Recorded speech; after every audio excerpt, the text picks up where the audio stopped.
오늘은 내 인생의 행복 비타민이라는 제목으로 말씀을 나누겠습니다. 우리 모두는 행복한 삶을 살기 원합니다. 불행하기를 원하는 사람이 있을까요? 없을 것입니다. 그럼 어떻게 하면 행복한 인생을 살 수 있을까요? 저는 오늘 빌립보서 4장 4절부터 9절 말씀을 통해 우리 자신과 또 다른 사람들의 삶을 행복하게 만드는 몇 가지 요소를 소개하려고 합니다. 저는 이것을 내 인생의 행복 비타민이라고 이름을 붙였습니다.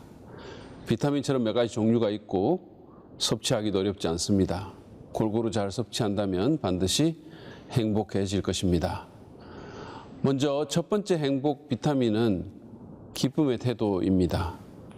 바울은 빌립보 교인들에게 보내는 편지를 이제 거의 마무리하면서 이 편지의 주제와 같은 문구를 다시 한번 반복합니다. 4절을 보시죠.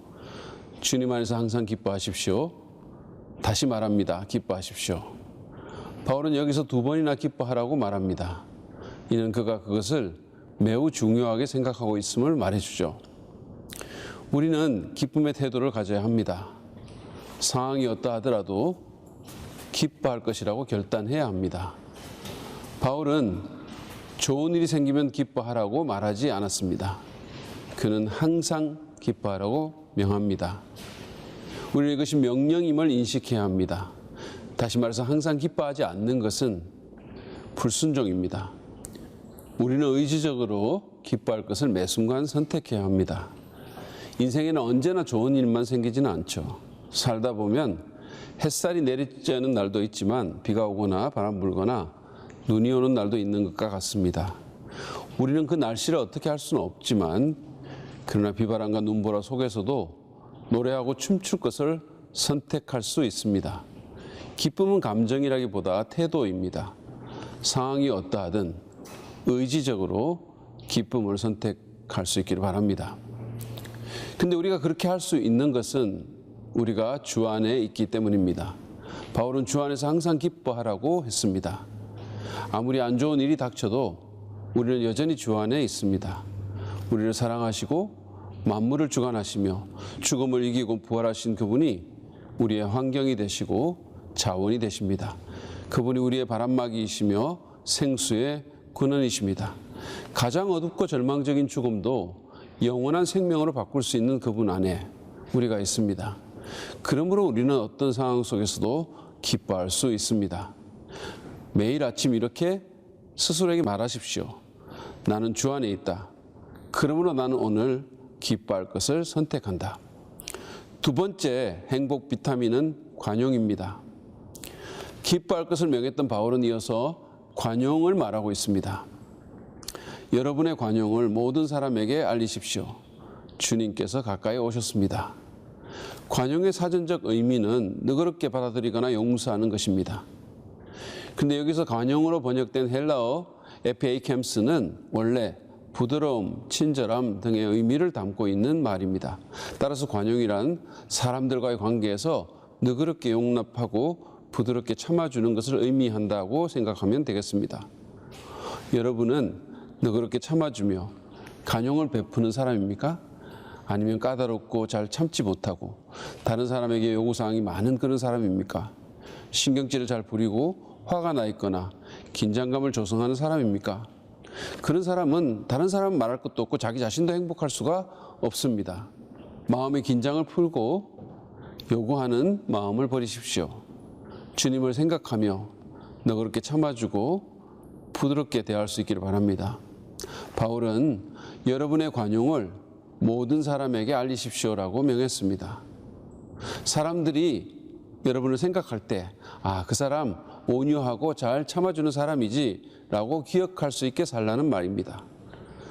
바울은 이 명령을 한 후에 주님께서 가까이 오셨습니다라는 말을 덧붙였습니다. 관용하는 삶을 살자면 때로는 손해볼 때도 있고 억울한 느낌을 가질 때도 있습니다. 그럴 때 주께서 가까우심을 기억하라는 의미입니다. 그분은 내 가까이 계셔서 내 마음을 아시고 내 행동을 보십니다. 그분은 내 심령을 위로하시고 만져주시며 격려하실 것입니다. 세 번째로 행복 비타민은 기도입니다. 기쁨의 태도와 간용에 대해 말했던 바울은 6절, 7절에서 기도에 대해 말씀합니다. 6절을 보시죠. 아무것도 염려하지 말고 모든 일을 오직 기도와 간구로 하고 여러분이 바라는 것을 감사하는 마음으로 하나님께 아뢰십시오.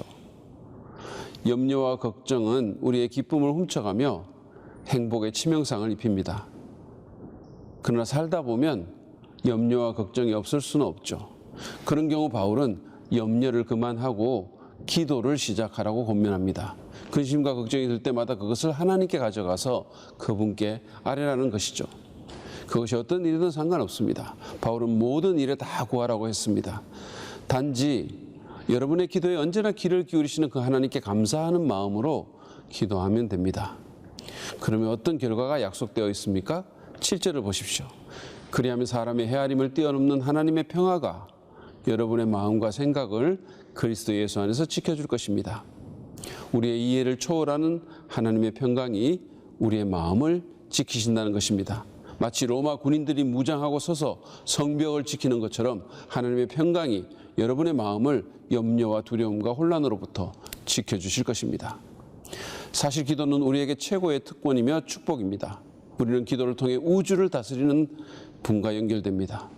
그것도 내가 원하는 순간에 내가 처한 바로 그곳에서 말이죠. 여러분 생각해 보십시오. 내가 대통령을 만나고 싶다고 바로 만날 수 있습니까?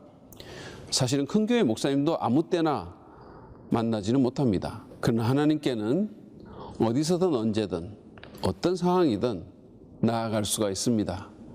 그것보다 더 축복된 특권이 어디 있겠습니까?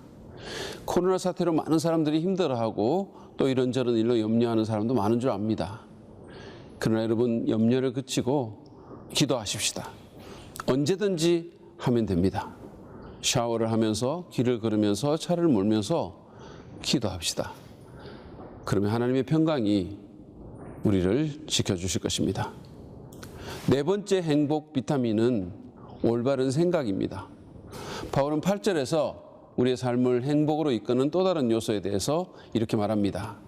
마지막으로 형제 자매 여러분, 무엇이든지 참된 것과 무엇이든지 경건한 것과 무엇이든지 순결한 것과 무엇이든지 사랑스러운 것과 무엇이든지 명예로운 것과 또 덕이 되고 칭찬할 만한 것이면 이 모든 것을 생각하십시오.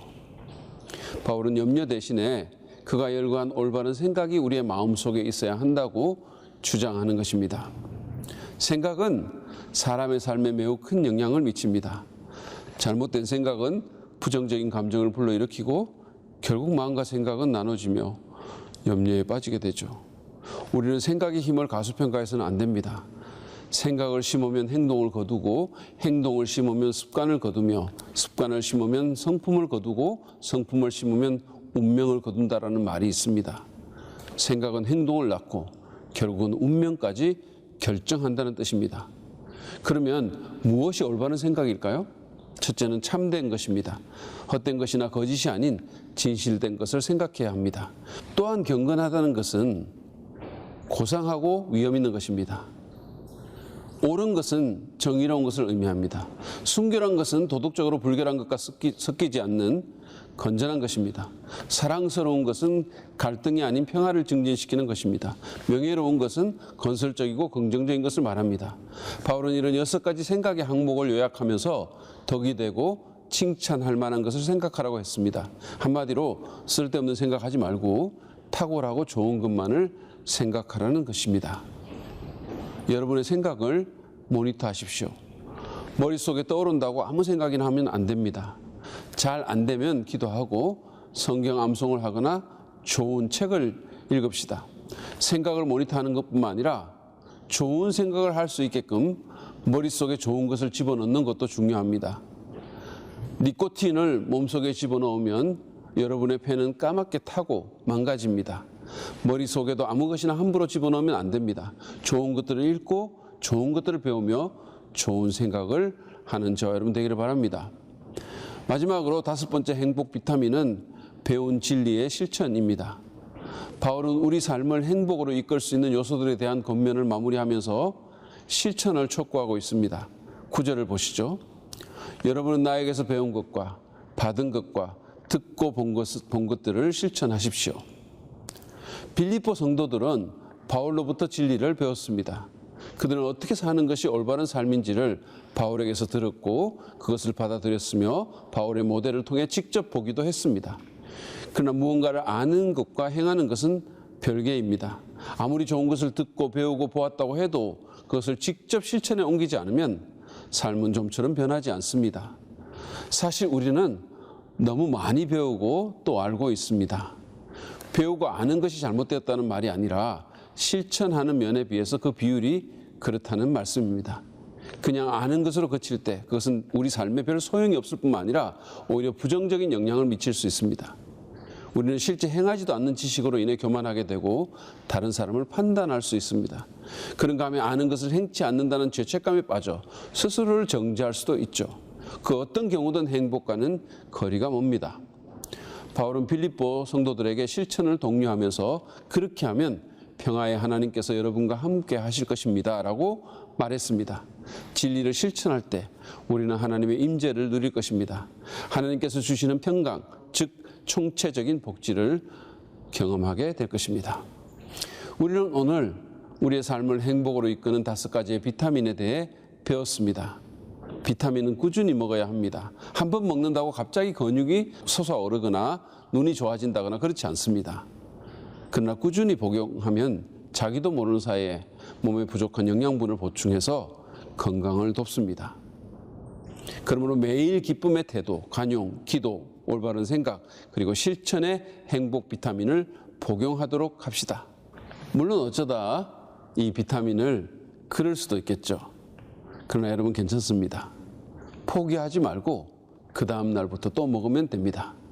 그러다 보면 우리도 모르는 사이에 우리의 삶은 이전보다 훨씬 행복하고 아름다운 삶이 되어 있을 것입니다.